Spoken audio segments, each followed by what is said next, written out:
everyone, welcome to today's session. Today we are continuing to discuss Borges' short story, The Garden of Walking Paths. We had done a close reading of the short story in the previous session. Today we continue to look at some of the other important aspects which have also informed our understanding of the story. If you ask what kind of a story this is, it's difficult to find a single straightforward answer. It is at large a self-referential and deceptive text. The ambiguity which is part of the text, whether it is on purpose or whether it has been built in inadvertently, is perhaps not easy to decipher. And the ambiguity rests right from the basic question about who the narrator is, whether the narrator is the manuscript editor or Yusun or the author figure of Borges. It's difficult for us to know. And how the elements of history and fiction fuse in this story together, that also becomes another source of ambiguity. And there's no single meaning that this story gives out. We only have multiple interpretations. Which version is right? Whose story is right? Who's telling the truth and who's not? These are some of the questions that would continue to haunt us even after we finish reading the story. There are several layers that this story has. There is a straightforward spy story which is part of it, and that could be seen as the outer box or the outer layer of the story. There are multiple boxes and layers inside Sui Pen's novel and the many things which are part of its narration in the beginning, its resurrection by Stephen Albert. Those are many layers and many boxes within which we can find multiple narrative possibilities and certain personal details that our narrator uses and shares with us about the choice of his profession and how he is embarking on such a mission. And towards the end, about the infinite penitence and grief that he is facing, which is unknown to the rest of the world. Those are certain other things which would perhaps give us other layers and other possibilities of looking at the story. This has also been seen as one of the earliest hypertext kind of narration, and interestingly this is a story which can be easily translated into a hypertext version as well. And as we had mentioned in the earlier lecture, this is a story which is said to have predated the event of postmodernism. So we do find a number of postmodern elements such as ambiguity and fragmentation and hypertextual references as part of this narration. There are a number of elements of uncertainty which we find from the beginning till the end of the text. There are certain elements of uncertainty which are built into the storyline. For example, the kind of uncertainty that Yusun faces about his life, even when he begins to tell us about the series of events that began to follow after his cover as a spy was exposed. The uncertainty when Yusun feels when he is being pursued by Madden, or the uncertainty that he feels when he is making the choice and after having made the choice, when he is awaiting his death sentence, the many ambiguous feelings that he has within him. These are certain uncertain elements which are built into the story. And even otherwise, there are many uncertain things, many ambiguous things, even bordering onto certain absurdity. For instance, the ethnicity of Yusun and the fact that he is working for the Germans. Those are certain absurd magic realist things which critics have noticed in this story. This is a story which expects the reader's co-participation. Without the reader participating in this story as someone who is trying to solve the puzzle or as someone who is trying to make sense of the many layers and the many boxes which are part of the story, the reading of the story is not complete. This is definitely the kind of a story which expects a reader. There is an implied reader who is either participating in the making of the story or trying to unravel the mystery that the story is. Borges himself had referred to the story as a detective story.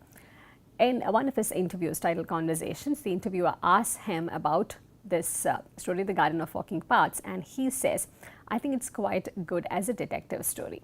Interviewer says that it's more than a detective story though, and this is the ambiguous explanation that Borges gives. Well, it should be, because after all, I had Chesterton behind me, and Chesterton knew how to make the most of a detective story. He sticks to this notion that this is a detective story, but just like the interviewer knows, the reader as well as Borges himself knows that there is more to this than a mere detective story. But this outer layer of a detective story, this outer layer of a spy story, makes the mystery all the more profound, accentuates the notion of mystery, accentuates the kind of mystery which is part of this story. We have noted earlier that the genre of detective fiction, though it was a popular medium, it was often looked down upon as a literary inferior. It did not have the literary merit or the philosophical profoundness like most other well-known canonical fiction had. And what made this kind of writing, the genre of detective fiction, extremely popular was that it was easy to read, and it also required the clue gathering and puzzle solving skills. So, as a medium, as a genre, it was something that challenged the reader. Here we find Borges making use of this medium, the genre of detective story, to narrate a tale which will be challenging for the reader, where the reader is required to gather the clues and solve the puzzle that is part of the story. The reader is the detective here, and that is what makes The Garden of Walking Paths a different kind of a detective story. We do not have a detective within the story trying to solve the puzzle or trying to resolve the mystery.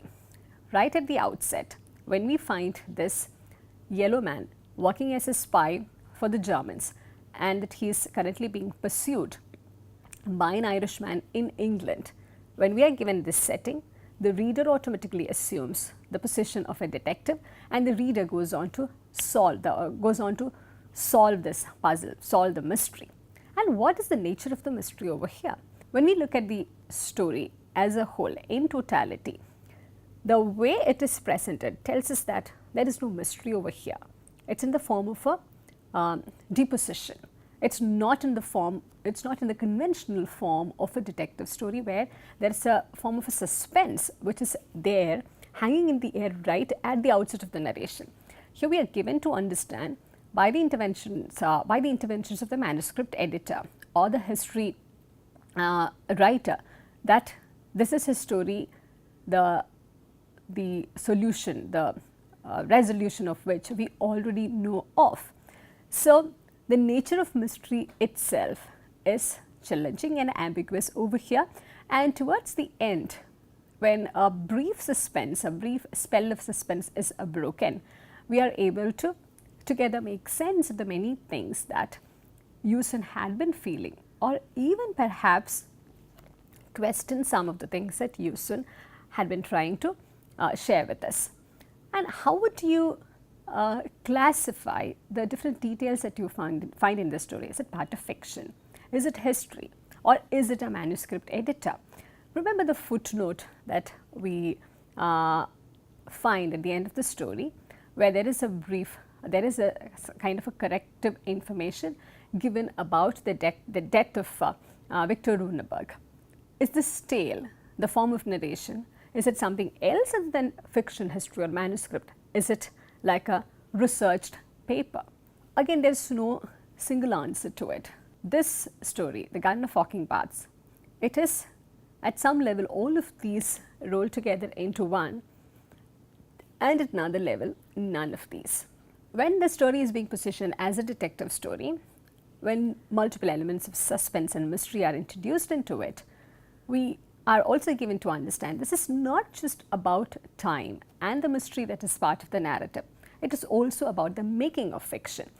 Here, in the form of a detective story, within the frameworks of a detective story, when Borges is introducing to us certain elements of fiction, some elements of history, some elements of manuscript, and some elements of research, he is actually questioning the rules of fiction. It's very typically postmodern. This is a self-referential text which is consciously questioning the ways in which stories are written and deliberately trying to write a story which does not present itself as a story, but nevertheless carries a label of a detective fiction. So, in terms of this questioning that Borges does, it is slightly complicated.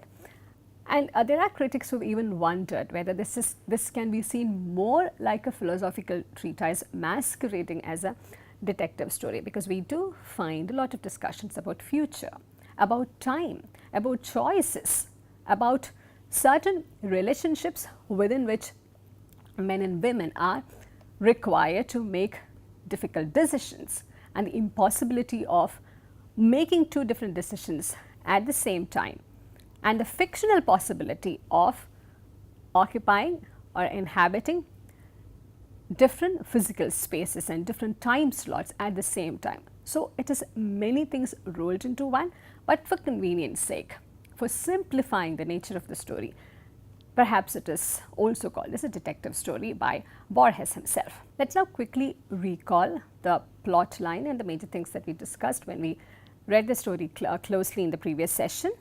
So, we have at the center of narration Yusun, who can be considered as the narrator and the protagonist of this story. There are multiple identities which he possesses. He is Chinese, he was an English professor, he is currently working as a German spy. He is also the ancestor and the great grandson of Sui Pen. That is his connection with Sui Pen and the Garden of Walking Paths, the title which the story also bears. Garden of Walking Paths, we get to know it is a novel written by Sui Pen.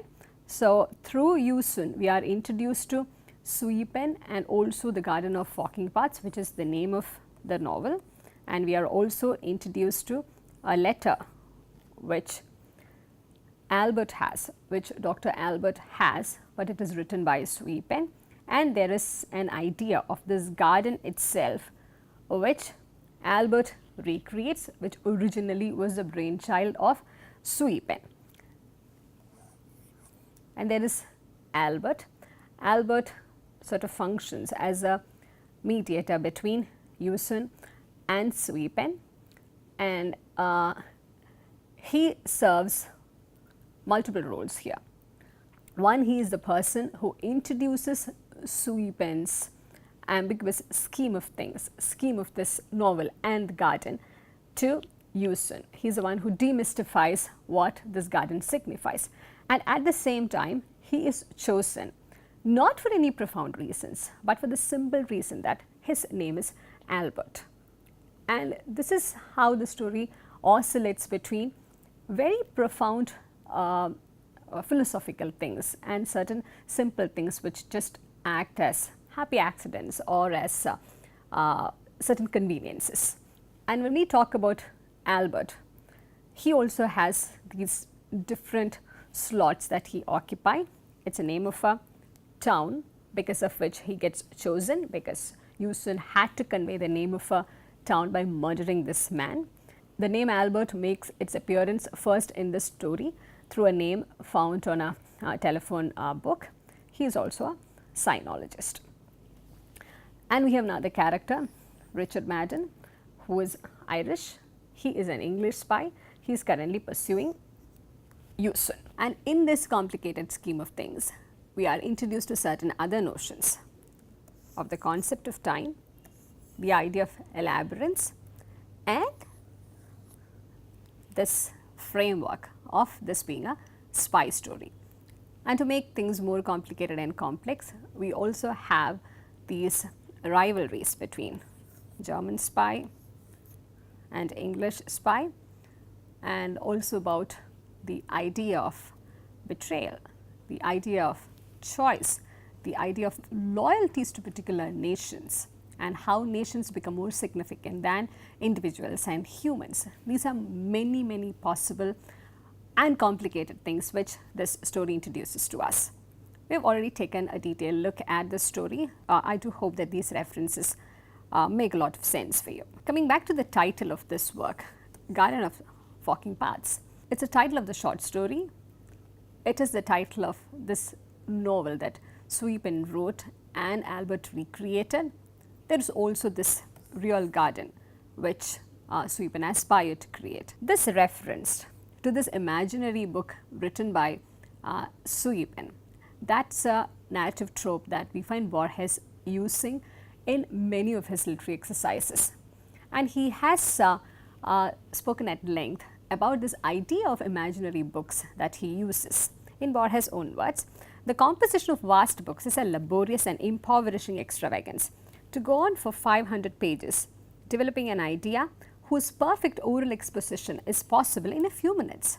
A better course of procedure is to pretend that those books already exist and then to offer a resume, a commentary, more reasonable, more inept, more indolent. I have preferred to write notes upon imaginary books. This is what Borges is doing in this story. He presents this as a convenient technique, a convenient fictional trope that he is using. He is talking about this imaginary book written by a Sweden and recreated by Dr. Albert, and Borges uses his power as the author to give notes on these imaginary creations. And about the idea of the labyrinth, it's a recurrent image in most of Borges' stories. He has written an entire collection of stories and essays titled Labyrinth, published in 1962. In the story, The Garden of Walking Paths, which of these elements best constitute, best represent the idea of a labyrinth? Is it the walking paths in Sweden's novel or the walking paths leading to Dr. Albert? All of them are labyrinths. Once you get caught in this, like Yusun does, it's difficult to find one's way out. And there's only one way out. And these different walking paths, depending on which path you take, it'll take you to different endpoints and different destinations. In reality, the choices that Sweden made, or Dr. Albert made, or Yusun made, there is only one possible choice and one possible destination. But in the imaginary setting, which the labyrinth offers the possibility of talking about, it encompasses past and future extending to the stars. That's what the story tells us. Labyrinth in this story, it can be possibly inferred that it stands as an allegory for time. And Borges is talking about the possibility of occupying different time slots, the possibility of having different futures at the same time. The story itself also can be seen as a labyrinth where there are many narratives diverging and converging, and it can be read in different ways, which is why it's also easily translatable as a hypertext fiction. When you look at the story as a labyrinth and place Yusun at the center, we realize that there are different choices which are available for him. For example, right from the beginning, he can choose to surrender or go on to execute his mission, very well knowing that he is anyway going to be caught. And when he is going to Stephen Albert's house, again he has got two different choices. Either to kill Albert and convey the message to his chief in Berlin, or not to kill Albert, enjoy this newfound relationship and go into custody, walk on to his death sentence, feeling good about how well he behaved with Stephen Albert. But here we find him making this difficult choice of being loyal to the nation than being loyal to this one man whom he considers greater than Goethe, who had resurrected the work and life of his ancestor, his great-grandfather. And even at the end, he has two different choices available before us, either to tell us the truth, in the deposition, tell us the truth or not to tell us the truth. The beauty of this narration is that we have no way of knowing whether Yusun is actually telling us the truth or recreating another fictional story based on his figment of imagination. We find a reference to Newton and Schopenhauer in this story. There is a statement, in contrast to Newton and Schopenhauer, your ancestor did not think of time as absolute and uniform. This ancestor is Sweden, the one who wrote this imaginary novel. The reference is to Einstein's theories refuting Newton's theories of time. Borges was infinitely fascinated by the idea of relativity, which Einstein proposed, and it is said that Mr. Albert is a character modeled after Einstein. Here we find Borges making a comparison between scientific theory and fictional framework and presenting it as if it's a most commonplace thing to do. Critics have remarked that there's a way in which you can compare quantum theory to Borges' tale, and also there have been multiple references to Schrodinger's cat, where it was a thought experiment, as most of you know. It talks about how two outcomes can be interpreted as occurring in alternate universes with equal validity. The question is whether the cat is alive or dead, and both the possibilities, both outcomes have equal validity and equal possibility of occurring in alternate universes. And Borges we find rejecting linear or absolute time, and again we find him trying to fit this fictional framework within the many things which are happening in terms of science and new inventions and discoveries of those times. And this is again a postmodern possibility which Borges begins to explore from the 1940s onwards, much before post-structuralism and postmodernism came into vogue and practice. A small footnote which is given at the end of the story, which also offers a certain corrective information about the death of Victor Runeberg, one of the other spies who was also working for Germany along with Usen. This footnote has a significant role to play here. It makes us wonder whether Borges wants to place this story within a non-fiction report. It also draws our attention to the narrator, who in this case is a manuscript editor, and he is standing right behind Usen, editing, excising, adding, modifying. So we really have no way of knowing whether this is really Usen's version or whether this has been modified for whatsoever reason.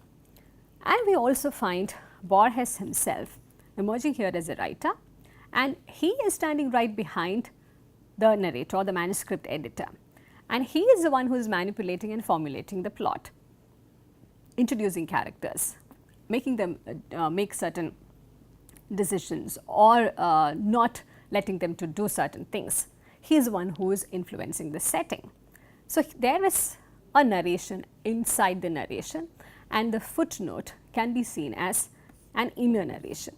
It's drawing our attention to many non-fictional elements within something which is presented to us as a fiction.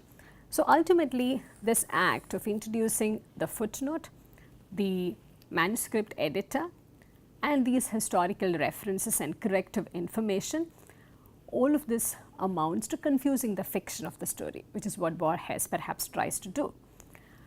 And again, the question that we began to wonder about, even Usen's account may not be trustworthy. He is a spy, he can manipulate things, and he's used to living convincing lives undercover. And at this turning point, where if we are to believe the story, the ultimate mission that he lives out is to convey the name of the city to his chief in Berlin. The story tells us that his ultimate loyalty rests with his occupation as a spy. It's all about conveying the right kind of information to the one who had commissioned him. So even if we begin to wonder whether his accounts are trustworthy, it could not be entirely refuted. Before we wind up this lecture, I want you to be familiar with one of the ways in which this story can be read in the postmodernist framework. Deleuze and Guattari spoke about the idea of rhizomes, and rhizomes can be explained like this. Unlike a top-down structure of a tree, rhizomes have a fairly organic kind of growth and existence. It's difficult to find where it has a starting point and where it ends. Unlike the tree, where there are these definite roots that you can identify, here we find that it is an extension and there are no entry or exit points, and there is no way in which we can say this is the limit. The dimensions cannot really be predicted or be framed. Rhizomes have a kind of an organic existence where one thing leads to the other. So this is a theoretical framework which Deleuze and Guattari introduced, and rhizomes were useful to talk about many postmodern elements and possibilities. This story also in that sense has multiple entry and exit points. There are no hierarchies or binaries. It's difficult to say whether, for instance, Usen's character is superior to Albert or Madden's character is inferior to Usen.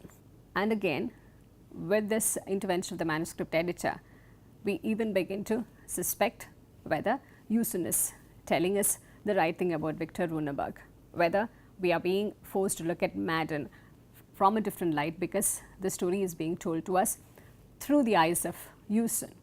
So there are no hierarchies or binaries. There are no single entry points and exit points. There are multiple ways in which we can enter the story, different kinds of interpretations, and then we can look at them in whichever way we want and exit from whichever point we want. So the idea of the rhizome, which can be used to talk about this story, it talks about this postmodern, decentralized and kinetic worlds, and this story has been seen as one of the perfect examples of this postmodern, decentralized and kinetic worlds, which are introduced within the framework of fiction. As remarked earlier, this is a story which offers multiple interpretative possibilities. So there could be other ways of looking at this work. There could be other frameworks which could be used to analyze this. I leave you with those possibilities.